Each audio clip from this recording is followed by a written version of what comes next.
Sir नमस्कार। नमस्कार जी। Sir क्या नाम है आपका? राजेंद्र कुमार रघुवंशी। राजेंद्र जी कहाँ से आए आप?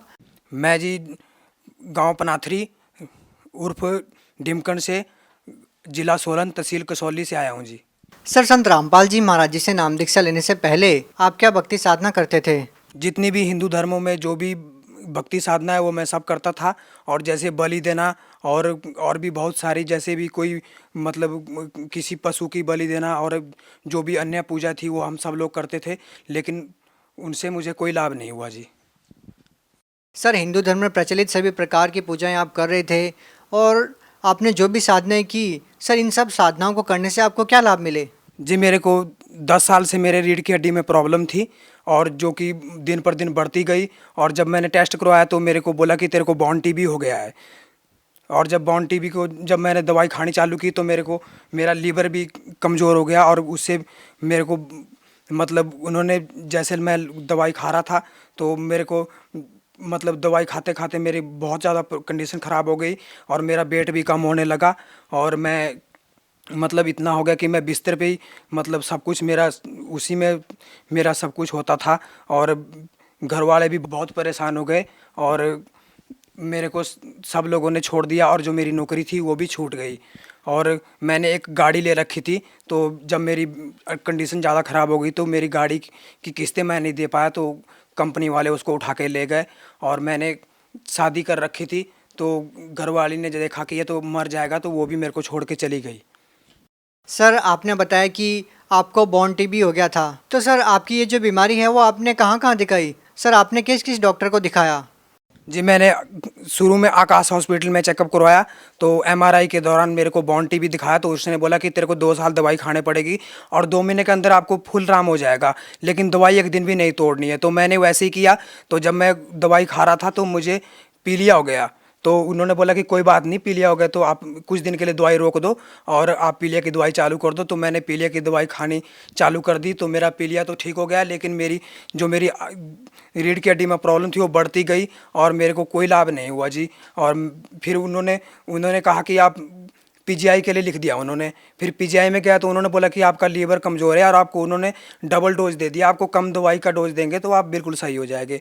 तो मैंने वैसे ही किया। तो बाद में पीजीआई वालों ने बोला कि तू कहीं ठीक नहीं हो सकता, अब अपने घर वालों को बोल दे कि मेरी सेवा पानी वहीं के है। और ये सुनकर जब मेरी घरवाले ने सुना तो उसने बोला कि मैं तो यहाँ से चलती हूँ, अब तो ये तो मर जाएगा, इसके बाद मेरे को कौन देखेगा। मेरा लड़का भी है जी, छोटा सा, अभी 2 साल का हुआ है। तो वो लोग सब मेरे को छोड़ के चले गए, और मतलब मुझे कहीं से कोई लाभ नहीं हुआ जी। सर इतनी छोटी सी उम्र में आपने बहुत बड़ा दुख झेला है, आपको बॉन टीबी हो गया, आपके परिवार वालों ने आपका साथ छोड़ दिया। सर आपको संत रामपाल जी महाराज जी के बारे में कैसे पता चला? जी, हमारे गांव से थोड़ी दूर में एक भगत है, उनके पास गाड़ी थी, तो मैं उनकी गाड़ी, जैसे मैं कभी हॉस्पिटल जाता था तो उनकी गाड़ी मतलब बुलवाया करता था।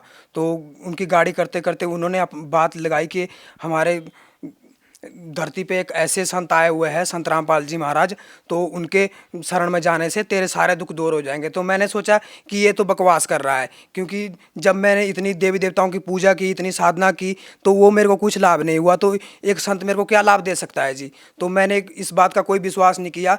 तो मैंने उनसे उनकी बात पे कोई गौर नहीं किया। तो उन्होंने मुझे एक किताब दे दी, तो किताब मैंने देखी, तो किताब में मेरे को कुछ समझ में नहीं आ रहा था, क्योंकि उसमें लिखा हुआ था कि ब्रह्मा विष्णु महेश नासमान है। तो मैंने सोचा कि ये तो एक ऐसे संत है, तो परमात्मा इनको लोग बताते हैं, और ये तो सभी देवताओं की निंदा करते हैं।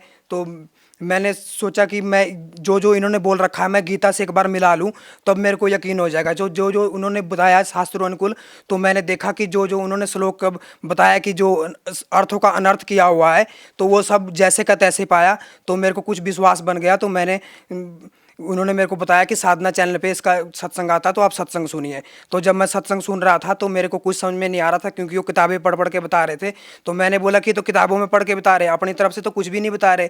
तो बाद में जब मैं 3-4 दिन सुनता रहा तो मेरे को पता चला कि ये किताबों में पढ़ पढ़ के नहीं बता रहे, कि लेकिन हम बता रहे हैं कि हमारी वेदों में क्या लिखा हुआ है, और हम क्या कर रहे हैं, और इससे हमें कैसे लाभ होगा, और कैसे करना है, और कैसे वेदों में बताया हुआ है। तो हम लोग को कुछ भी मतलब समझ में नहीं आया। तो फिर मैंने भक्ति जी को कॉल लगाया कि भक्त जी ऐसी ऐसी बात है, मैंने नाम दान लेना है, तो मेरे को आप बताइए। तो उन्होंने बोला कि आपको नाम दान मिल जाएगा, हम आप नाम दान ले लो और आप बिल्कुल ठीक हो जाओगे। तो जब मैं भक्त जी के साथ नामदान केंद्र गया गटकल कोनीखिल में, तो वहाँ पे जब मैं जा रहा था तो मेरे को इतनी दिक्कत आ रही थी कि मेरे को उठा के ले गए।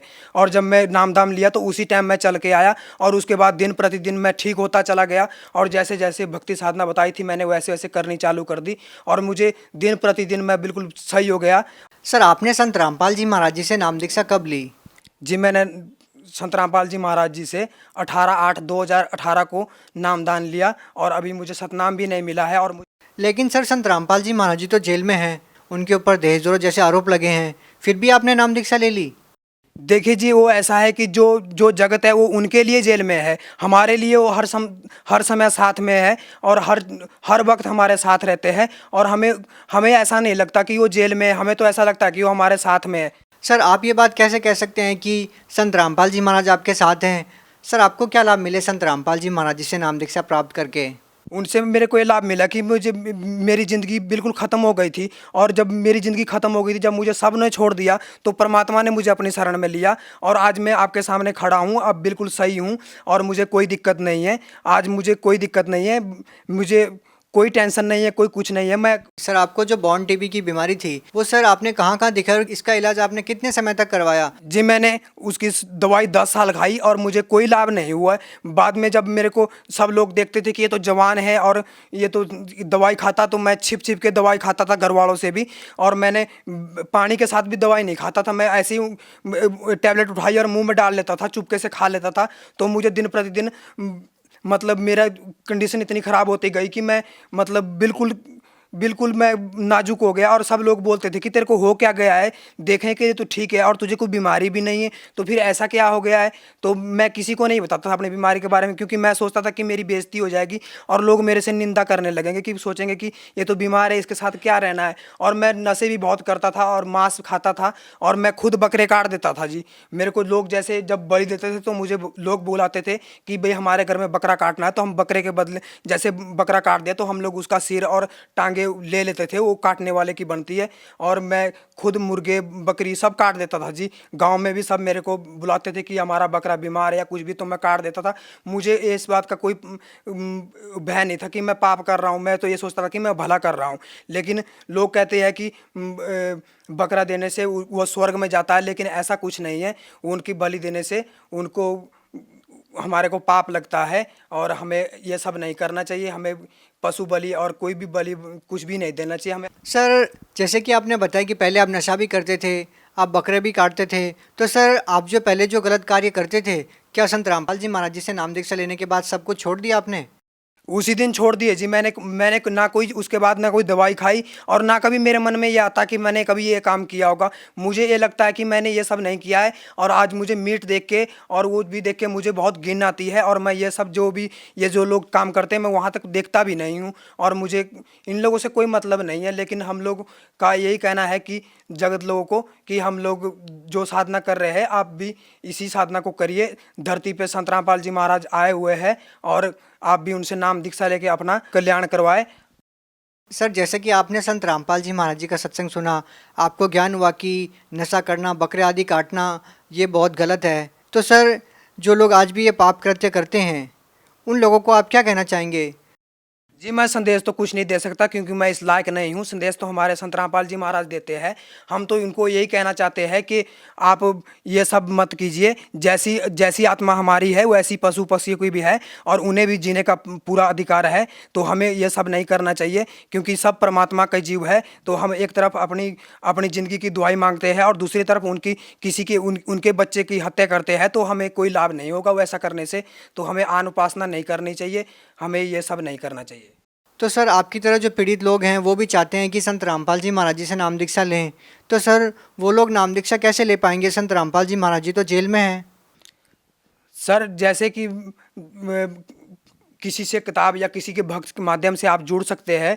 और साधना चैनल पे 7:30 बजे संत रामपाल जी महाराज का सत्संग आता है, तो आप वहाँ पे उसके नीचे एक पट्टी चलती है, उस पट्टी के नीचे नामदान केंद्रों के नंबर आते हैं, तो आप उन नंबरों पे कांटेक्ट करके अपने नज़दीक का नामदान केंद्र स्थल को उनसे पूछ सकते हैं और नामदान ले सकते हैं और अपना कल्याण करवा सकते हैं। जी धन्यवाद। सत साहिब जी।